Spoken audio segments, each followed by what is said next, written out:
গল্পগুলো overall in general আর কি, আপনি যখনই যে অবস্থায় করেন, আমরা তো ওইটা না যে কোনো সময়ের জন্য, যেমন এখন আমি একটা ছবির ডিক্লারেশন দিছি, এইটাও কিন্তু যখনই চালান তখন লাগবে, যেমন ভয়ঙ্কর আয়নাঘর, আয়নাঘরটাকে নিয়ে আমি একটা ছবি বানাইছি।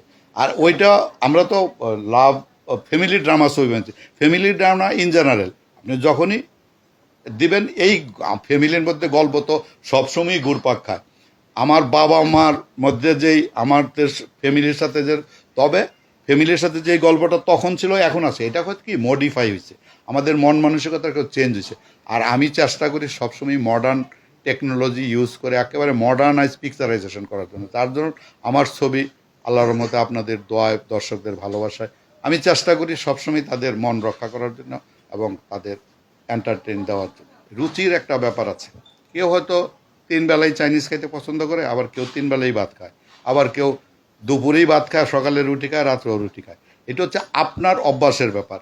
কিন্তু আমরা মনে করি যে আমরা যেই জিনিস, এখন আপনি কি করবেন না করবেন সেটা আপনার সাবজেক্ট, আমারটা আমি কিন্তু যখনই ছবি বানাই, একটা মানুষের কি চাহিদা থাকতে পারে, কি চাহিদা তারা এখন কি চায় সেটার উপর বেস করি। এটা যারা বলে তার নিজস্ব মতামত, এই ব্যাপারে আমার কোনো মতামত নেই। কিন্তু আমার বিশ্বাস, আমি এই পর্যন্ত যেই সিনেমাগুলি বানাইছি সেই সিনেমাগুলি দর্শক সমাদৃত হয়েছে।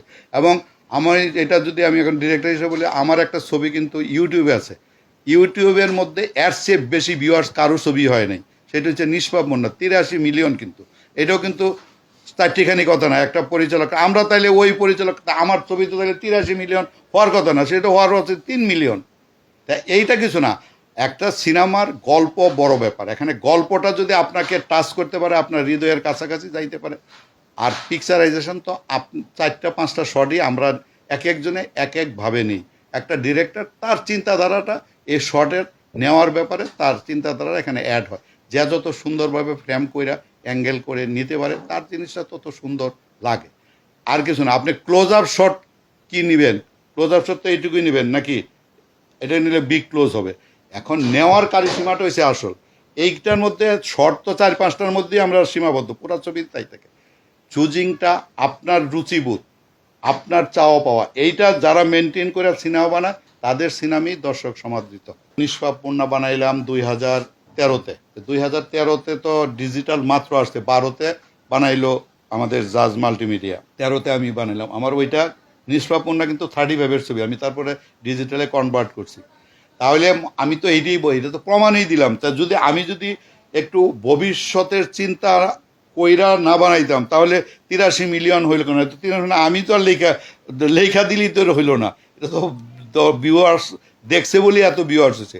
সে তো আমাদের যেই ডিরেক্টরই হোক তার চিন্তা ভাবনাটা একটু সুদূর প্রসারী হইলে সে কখনো আটবে না। আমার এটা, আমি তো এখন হয়ে গেছে, কিছু হইতেও পারে।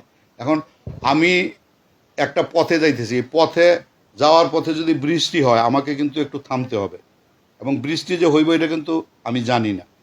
যে কোনো প্রবলেম হয়েছে, করোনার মধ্যে পড়ছি, তারপরে আছে আমাদের যারা ফাইন্যান্সার ছিল তাদের উপর প্রবলেম ছিল, সব মিলাই হয়েছে।